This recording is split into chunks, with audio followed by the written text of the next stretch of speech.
মা, আমি আপনার পায়ে পড়ছি মা, আপনি কিছু একটা করুন, আপনি কিছু বলুন ওকে। ও আমাকে তালা দিয়ে চলে গেছিল। কি বলবো আমার ছেলেকে, কি বলবো?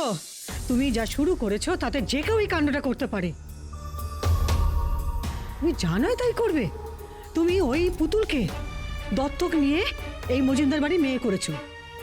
মানলাম যে দত্তক নিতে গিয়ে তুমি জানতে পারোনি যে কোন বংশের মেয়ে, কিন্তু ওর মাকে, তুমি ওর মাকে পর্যন্ত এই বাড়িতে নিয়ে এসেছো।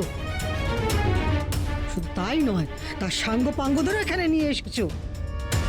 আরে এটা তো আমাদের সংসার নাকি? সত্যি সুধা, সব কিছুর তো একটা সীমা থাকে বল। তুই কি বলে ওই মেয়েটাকে বাড়িতে ঢোকালি? তারপরে ওই মায়া যে বাচ্চা চুরি করেছে, তুই তাকেও বাড়িতে ঢোকালি? আমি বলেছি গো মাকে, মায়া মাসি অত খারাপও নয়।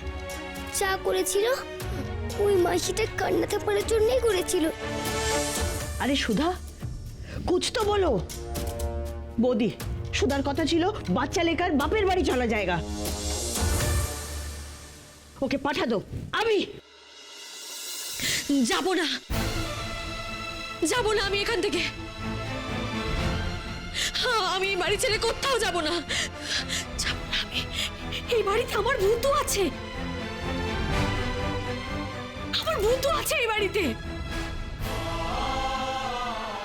আছে তো মা, আমি তোমার কাছেই আছি। বাড়িতে সকলে তো রেগে যাচ্ছে কেন? মা শোনো, মা বৌদি তো এই কারণেই এই বাড়িতে এসছে, তাহলে তুমি শুধু শুধু আবার একই জিনিস নিয়ে কেন বকাবকি করছো? আর বাবা তো বলেছে যে বৌদি কোথাও যাবে না। মিষ্টি, আর একটা কথা বলবি না, তুই চুপ করে থাকবি। মা, শোনো সুধা, আমার ছেলে এই বাড়িটা কিনেছিল যাতে তুমি ভূত স্মৃতি নিয়ে ভালো থাকো, আর আমরা সব কষ্ট ভুলে গিয়ে তোমাকে ভালো রাখার জন্য এই বাড়িতে এসেছিলাম। আর তুমি তুমি কি করলে? তোমার এত বড় স্পর্ধা, কাউকে কিছু না জানিয়ে এত বড় একটা সিদ্ধান্ত তুমি একা একা নিয়ে নিলে। তোমার এত বড় সাহস! কাকে জিজ্ঞাসা করে তুমি এই মেয়েটাকে বাড়িতে ঢুকিয়েছো বলো? আমি কাউকে বলতে পারিনি মা, বলার কথা আমার মাথাতেও আসেনি। শুধু ভূত এসে আমাকে। কি? ও মা, তুমি চুপ করো, চুপ করো। আমার তো দেখতে পাবে না, তোমার কথা কেউ বিশ্বাস করবে না মা। কি বলছিস তুই এসব? ভূতু এসে মানে? আমি ভূতুর ইচ্ছে সব কিছু করেছি। বিশ্বাস করো দিদি ভাই, ভূতু এসে আমাকে বলেছে যে মা, আমি তোমার থেকে কত দূরে, তাই তোমার তো কত কষ্ট হয়। আর পুতুলকে যে জন্ম দিয়েছে, তাহলে ভেবে দেখো তো সেই মায়েরও কত কষ্ট হয় তোমার মতো। আচ্ছা মা, তুমি তো দাও তো, প্লিজ প্লিজ প্লিজ। हाँ हाँ हम इधर ही है, तुम जाओ। ঠিক আছে, আমি নিশ্চিন্ত হলাম। এতক্ষণ পাহারা দিচ্ছিলাম জানো। আর শোনো, ওই মহিলা যেন ধারে কাছেও ঘেঁষতে না পারে, ঠিক আছে? এই তো।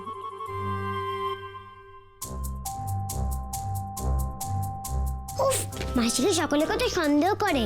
পিসি, মিষ্টু ছেলে মানুষ, ও আমাকে খুব ভালোবাসে, তাই মিনুকে পুতুলের কাছে আসতে দিতে চাইছে না। কিন্তু কিন্তু একজন মা কি তার সন্তানের কখনো ক্ষতি করতে পারে? আর তাছাড়া মিনুরও তো ইচ্ছা করে ওর মেয়ের কাছে আসবে, ওকে একটু আদর করবে, নিজের হাতে করে দুধ খাওয়াবে। একটিবার ওকে ওকে ওকে ওকে ওর মেয়ের কাছে আসতে দিন পিসি, একবার। দেখুন পুতুল কিছু খেতে চাইছে না ওকে ছাড়া। আমি এনে মা খেয়ে নে তো। ও মা, তোমার আর কোনো চিন্তা নেই গো। পুনে বেশি তুমি আবার মাসি হয়ে যাও তো, প্লিজ প্লিজ প্লিজ।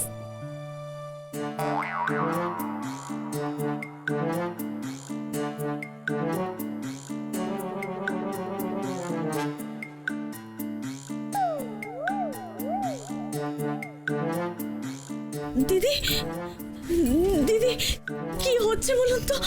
আমি তো কিচ্ছু বুঝতে পারছি না, কি সব হয়ে যাচ্ছে। এই একটু আগে আমি কেমন যেন পিসির মতন হয়ে গেলাম। আর আর আপনার ননদ, ও আমাকে পিসি ডাকলো। অত ভেবো না গো মনুর অন্নমা, তার চেয়ে বরং তুমি আর আমার মা বধূকে খাইয়ে দাও। নাও মিনু, পুতুলকে দুধটা খাইয়ে দাও। সবকিছু কি হয়তো বোঝা যায়? ভাবো না, কেউ দূর থেকে তোমাকে সাহায্য করছে। কি হলো মা, খুব খিদে পেয়ে গেছে? এই তো এসো। ভূতু, আমি বুঝেছি রে, তুই এভাবেই দূর থেকে আমাকে সাহায্য করছিস, আমার সব ইচ্ছা পূরণ করছিস।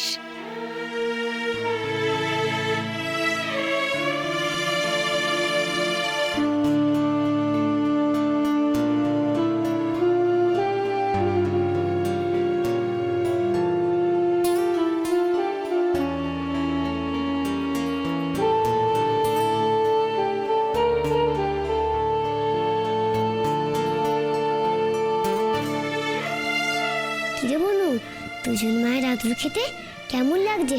খা, তুই খুব মজা করে দুধ খা।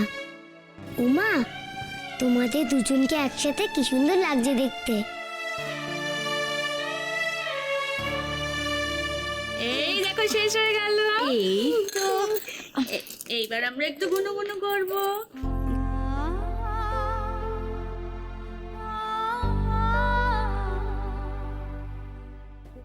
এই তো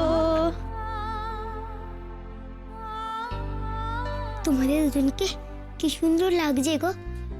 বনু, তুই দুটো মা পেয়েছি, তোর কত মজা, তাই না?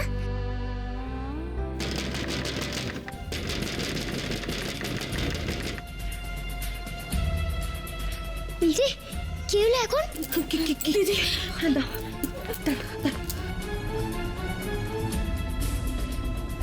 কি করি আমি এখন? বাড়ি কেউ যদি এসে দেখে যে তুমি এখানে, তাহলে তো করে কুরুক্ষেত্র বেঁধে যাবে।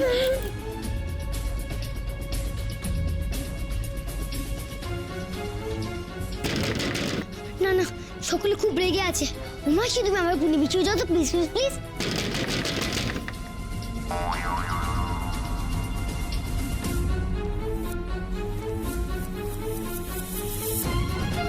আবার আবার রূপ পাল্টে গেল।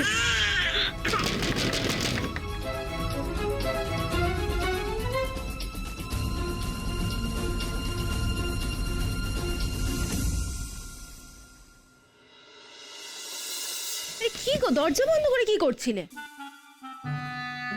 পিসি, তুমি আছো এখনো? ভালো হয়েছে জানো তো, ওই মেয়েটা আর আসেনি তো। কই না তো।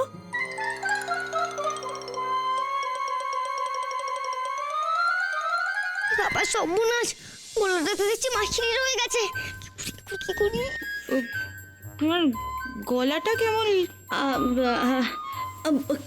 কাশি কাশি হয়েছে পিসির, খুব কাশি হয়েছে গো। পিসি, আপনার তো শরীরটা ভালো নেই, কাশছেন খুব। আপনি একটা কাজ করুন, আপনি একটুখানি ঘরে যান, আপনার একটু গরম চায়ের প্রয়োজন। ঘরে যান, চা খেলে ভালো লাগবে। মাসি সাবধানে যেও কিন্তু।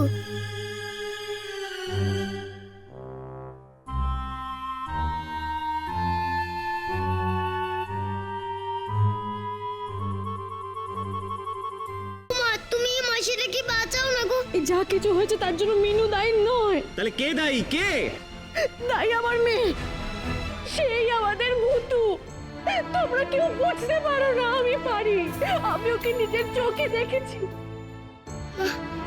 তুমি তাহলে সবটা বুঝে গেছো মা। থ্যাংক ইউ গো মা,